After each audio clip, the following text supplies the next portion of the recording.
Semoga selalu dalam keadaan sehat walafiat, tetap semangat. Kembali berjumpa dengan kami, saya Hersben Arif dan Bung Rocky Gerung dari Forum News Network.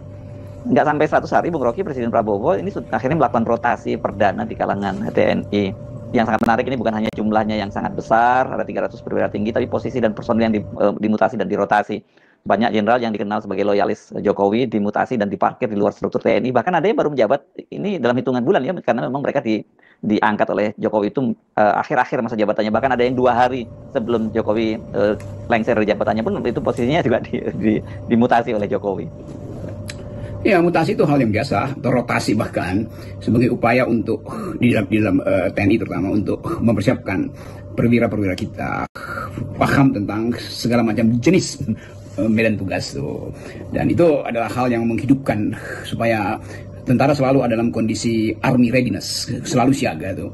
Dan kita mengerti bahwa kebutuhan untuk menempatkan perwira-perwira ini dalam posisi-posisi yang memungkinkan negeri ini merasa aman, itu yang harusnya utama tuh. Tetapi kalau kita baca posisi-posisi yang dirotasi dan jumlah rotasi itu menunjukkan ada semacam sebut aja realignment, repositioning yang konteksnya tentu bukan sekedar demi profesionalisme tapi demi groupings yang baru tuh. Kenapa? Karena terbelakangnya kita tahu selama pemerintahan Pak Jokowi juga dilakukan hal yang sebetulnya menjadi pengetahuan umum bahwa Pak Jokowi lakukan semacam penempatan mereka yang dekat dengan lingkungan beliau tuh, dan itu yang banyak dipersoalkan oleh LSM. Jadi kalau sekarang Pak Prabowo melakukan semacam retur atau mengembalikan fungsi-fungsi yang harusnya diduduki oleh orang yang tepat, itu artinya upaya untuk mengembalikan TNI di dalam misi utamanya, yaitu profesionalismenya sebagai tentara pertahanan Republik, bukan di dalam jabatan-jabatan yang sifatnya politis. Dan itu yang ditunjukkan sebetulnya oleh skala dan kualitas pergantian hari ini. Skalanya adalah 300 perwira, dan kualitasnya tentu didasarkan pada kapasitas dan kelanjutan dari proses untuk mengkonsolidasi tentara supaya jadi tentara profesional. Saya kira itu semacam pertimbangan yang bijak dari Presiden Prabowo supaya tidak lagi ada semacam sensasi, isu atau gossiping tentang TNI yang ditempatkan hanya untuk kepentingan penjagaan kekuasaan. Halo, assalamualaikum warahmatullahi wabarakatuh. Kembali lagi di channel kedua Reaction, dan kali ini kita akan membahas masih seputaran tentang Jokowi dan Prabowo. Dan sebagaimana kita ketahui bahwa beberapa hari ini santer kita dengarkan bahwa Prabowo akan mengadakan bersih-bersih atau mengadakan mutasi besar-besaran terhadap beberapa jenderal dan perwira peninggalan masa pemerintahan Jokowi, dan akan diganti dengan yang baru oleh pemerintahan Prabowo. Dan bagaimanakah hal ini bisa terjadi dan apa pengaruhnya ke depan? Mari kita lihat bagaimana tanggapan dari Rocky Gerung bersama Hersben Arif berikut ini.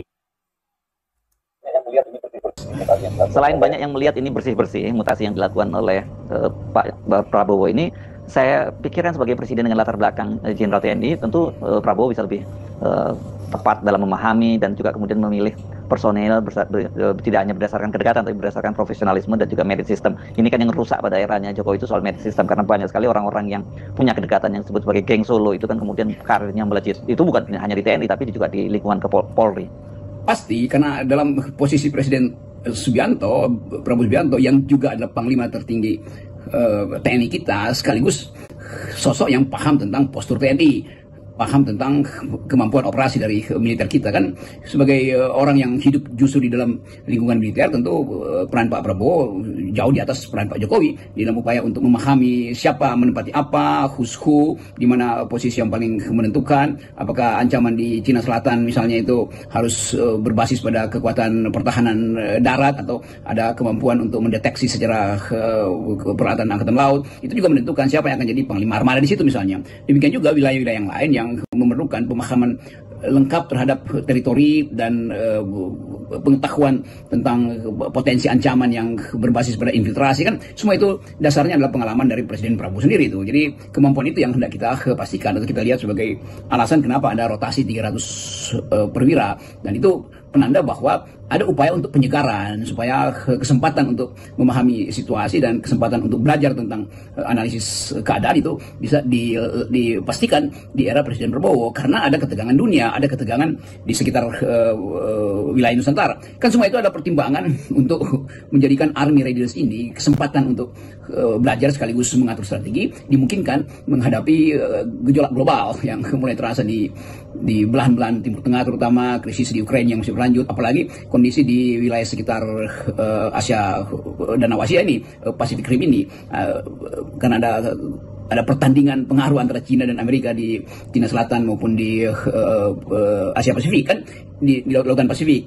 Jadi sebetulnya nggak ada yang harus dianalisis lebih mendasar lagi selain keperluan untuk mempertahankan kedudukan tentara sebagai penjaga keamanan negeri dari serangan luar. Dan itu artinya perencanaan strategis harus dimulai dengan penempatan posisi-posisi kunci yang dipahami kapasitasnya langsung oleh Prabowo Subianto. Itu latar belakangnya adalah seorang jenderal, mantan jenderal. Jadi tentu beliau memahami tentang strategi-strategi penempatan siapa yang pantas dan siapa yang tidak pantas secara kualitas untuk memahami kebijakan-kebijakan yang akan diterapkan oleh Prabowo nantinya, termasuk memahami penempatan seseorang untuk menangani konflik-konflik baik di internal Indonesia maupun ancaman yang kemudian bisa hadir dari luar. Itu yang kemudian diharapkan dengan pemahaman dan kualitas Prabowo sebagai mantan jenderal bisa memahami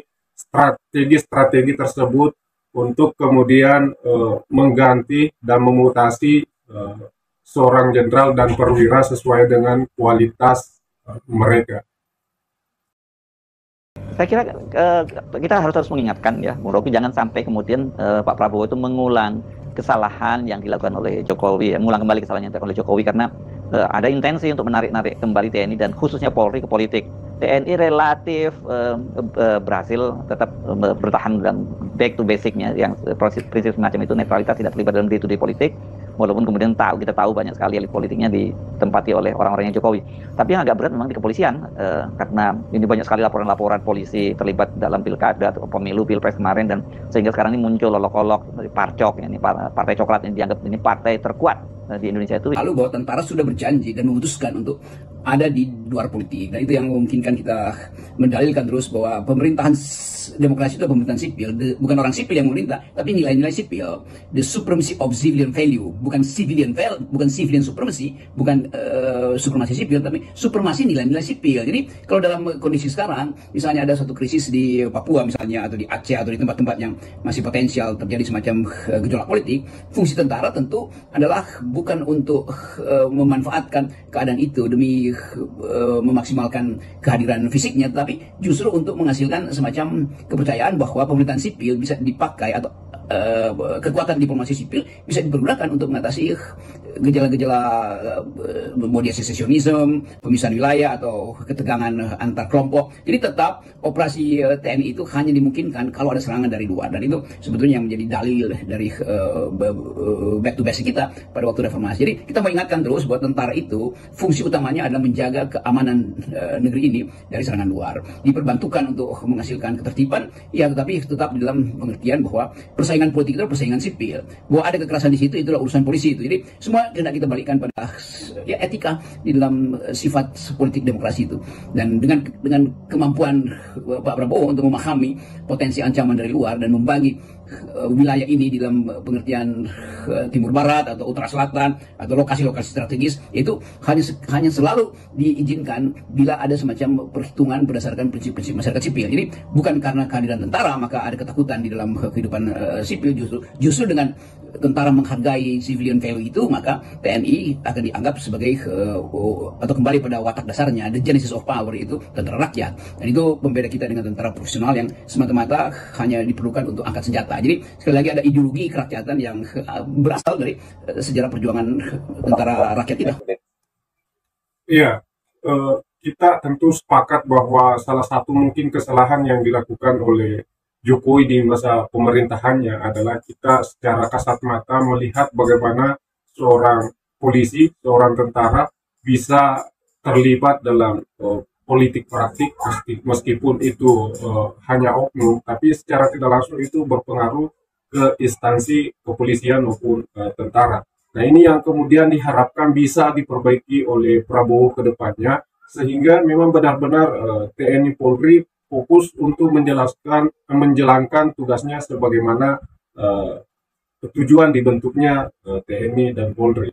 Dan khusus untuk TNI, dia memang harus benar-benar dipersiapkan untuk menjaga kedaulatan Indonesia dari ancaman dari luar, sebagaimana kita ketahui bahwa di luar sana, di Timur Tengah, bahkan di Korea, sedang terjadi perang saudara di antara mereka, dan mau tidak mau itu harus diantisipasi jangan sampai berpengaruh ke Indonesia, apalagi kita mengingat bahwa Cina dan Amerika sedang berebut pengaruh dan kekuasaan untuk wilayah-wilayah di Asia Selatan.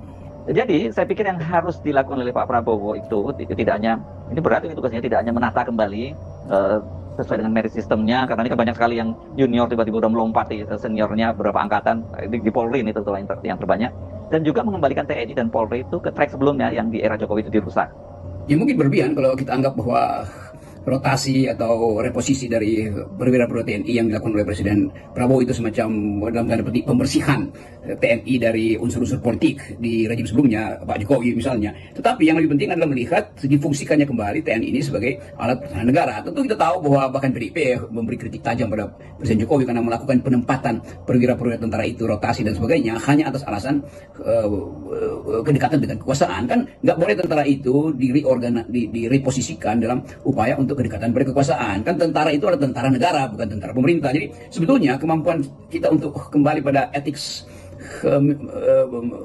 profesionalisme itu sepenuh-penuhnya karena kita punya pengalaman buruk dengan TNI atau ABRI pada waktu itu di masa Orde Baru. Jadi kita kembalikan lagi fungsi-fungsi TNI itu sebagai fungsi pertahanan negara, itu dasarnya tuh. Dan civilian value itu berlaku pada tentara maupun pada sipil kan. Dalam keadaan tidak ada perang ya berlaku civilian value, the supremacy of civilian value. Jadi kalau mulai misalnya terbaca ada penambahan semacam organisasi atau perluasan peran TNI, itu juga harus dilihat sebagai tanda bahwa ada hubungan sipil militer yang belum bisa dibereskan tuh. Dan kalau mulai terlihat ada upaya untuk penempatan perwira-perwira militer di lembaga sipil, itu sebetulnya tidak sejalan dengan arah reformasi TNI di awal. Tapi kita mulai mengerti bahwa selama Pak Jokowi memang ada semacam politisasi dalam tanda petik ya kekuatan atau fungsi dari TNI itu supaya terlihat dekat dengan kekuasaan. Jadi tentu Pak Jokowi tidak paham karena beliau tidak punya pengalaman dengan sejarah Orde Baru misalnya, dan Pak Prabowo tentu lebih paham karena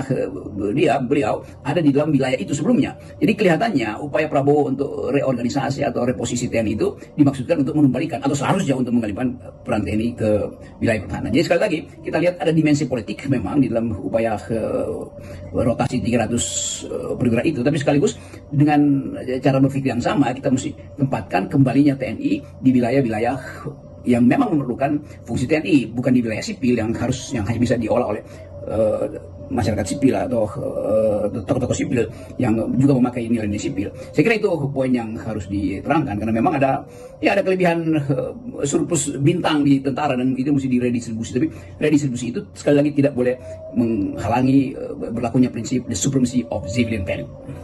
Iya, dari instansi kepolisian dan TNI memang mau tidak mau kita harus akui bahwa kekuatan polisi dalam keterlibatan di beberapa pilkada maupun dalam beberapa situasi politik itu memunculkan stigma dan pandangan dari masyarakat bahwa ternyata ada kekuatan yang lebih besar dari partai politik, yaitu Partai Coklat. Dan tentu saja hal ini dialamatkan kepada oknum-oknum polisi yang melakukan intimidasi atau melakukan keterlibatan langsung dalam politik praktik yang berdampak pada instansinya sebagai seorang polisi.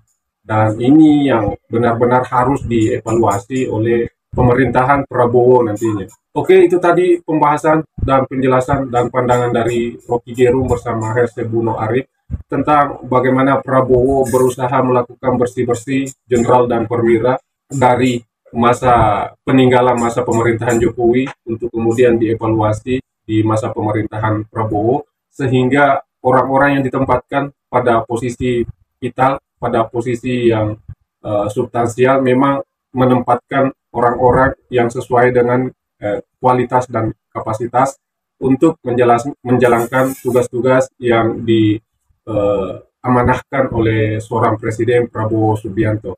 Nah, oke, kawan-kawan penonton, jika kalian sepakat atau jika kalian tidak sepakat dengan apa yang disampaikan oleh Rocky Gerung dan Hesebul Arif, kalian bisa meninggalkan komentar kalian di kolom komentar.